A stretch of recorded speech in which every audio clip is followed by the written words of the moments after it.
Hello and नमस्कार। मैं doctor कंचन Singh Bharat homeopathy में आप सभी का स्वागत करती हूं और आशा करती हूं कि आप सभी अच्छे और स्वस्थ होंगे। आज के इस वीडियो में मैं आप सभी से बात करने वाली हूं सब्जियों के बारे में। एक किडनी फेलियर के पेशेंट आखिर अपने खाने में किन किन सब्जियों का वे सेवन कर सकते हैं। बहुत सारे पेशेंट ऐसे हैं जो सब्जियों को बॉयल करके खाते हैं, जिसकी वजह से उनकी भूख मर जाती है, उनको नौजिया होता है, वॉमिटिंग होता है। क्यों? क्योंकि लंबे समय से वो किडनी के पेशेंट होने की वजह से और डॉक्टर ने उनको सलाह दे रखा है कि आपको उबली हुई चीजें ही खानी है। लेकिन कब तक आप उबली हुई चीजों को खा सकते हैं? तो मैं आपको कुछ ऐसे सब्जियों का नाम बताने जा रही हूं जिनका आप सेवन करके आसानी से अपने क्रेटिनिन को भी कम कर सकते हैं और अपने किडनी के फंक्शनिंग को बढ़ा सकते हैं। सबसे पहले आप ये जानने की कोशिश कीजिए कि आखिर आपकी किडनी जो है खराब क्यों हुई है। क्या ब्लड प्रेशर की वजह से खराब हुई है, या शुगर की वजह से खराब हुई है, या कोई अदर फैक्टर है जिसके वजह से आपकी किडनी खराब हुई है। अगर शुगर और बीपी की वजह से आपकी किडनी खराब हुई है, आपकी फंक्शनिंग खराब हुई है, किडनी की फंक्शनिंग जो है वो खराब हुई है, तो आप फोकस कीजिए कि आखिर हम अपने ब्लड प्रेशर को और शुगर को कैसे कंट्रोल करें। ऐसा क्या अपने खाने में डाइट अपनाएं जिससे हमारा ब्लड प्रेशर भी कंट्रोल हो और शुगर भी कंट्रोल हो और हमारी किडनी की फंक्शनिंग इंप्रूव हो सके। तो ऐसी कौन सी सब्जी है जो हमारे ब्लड प्रेशर को कंट्रोल करती है? वो है सफेद पेठा, जिसको एशकॉट कहा जाता है। जी हाँ, सफेद पेठा ऊपर से आपको दिखने में तो हरा दिखेगा, लेकिन जब आप उसको कट करेंगे तो वो आपको सफेद दिखेगा और वो पानी से भरा होता है। लो सोडियम, लो पोटेशियम, लो फास्फोरस होता है और ये आपके बीपी को कंट्रोल करने में ये सब्जी बहुत मददगार होती है। तो आप क्रॉनिक किडनी डिजीज से सफर कर रहे हैं तो आप सफेद पेठे की सब्जी जरूर बनाइए। ये आपके बीपी को कंट्रोल करेगा, आपके पोटेशियम को कंट्रोल करेगा, फास्फोरस को कंट्रोल करेगा और साथ ही साथ सोडियम को भी ये कंट्रोल करेगा, जिससे आपकी किडनी की फंक्शनिंग जो है वो इंप्रूव होगी और क्रेटिनिन धीरे धीरे कम होता हुआ चला जाएगा। दूसरी सब्जी है वो है लौकी। आप लौकी का आसानी से सेवन कर सकते हैं। एक तो ये हल्की होती है और इजीली डाइजेस्ट हो जाती है, और साथ साथ जिन पेशेंट को यूरिक एसिड है, यूरिक एसिड की वजह से उनकी किडनी की फंक्शनिंग डिस्टर्ब हुई है, उनको तो लौकी जरूर खाना चाहिए।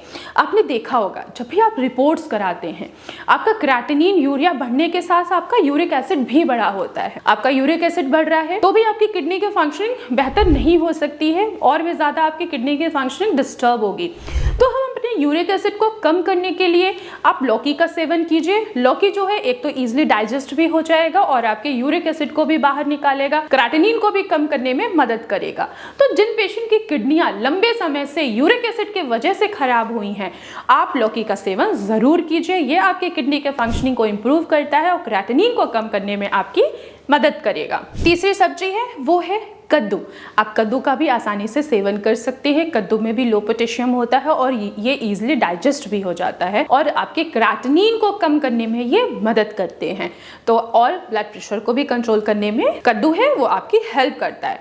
तो अगर आपको ब्लड प्रेशर की वजह से आपकी किडनी खराब हुई है तो आप कद्दू का सेवन जरूर कर सकते हैं। जितने भी क्रॉनिक किडनी डिजीज के पेशेंट हैं वो कद्दू का सेवन करेंगे तो आपको खुद देखने को मिलेगा कि आपका यूरिया जो है वो धीरे धीरे डाउन जा रहा है, क्रेटिनिन भी धीरे धीरे आपका कम हो रहा है। तो आप कद्दू का भी सेवन कर सकते हैं। बहुत सारे ऐसे पेशेंट हैं जिनको गैस, एसिडिटी, कब्ज की भी शिकायत रहती है और जैसे भी वो कोई भी चीज खा रहे हैं उनका पेट भारी हो जाता है। क्यों? क्योंकि उनको गैस बहुत ज्यादा बन रही है।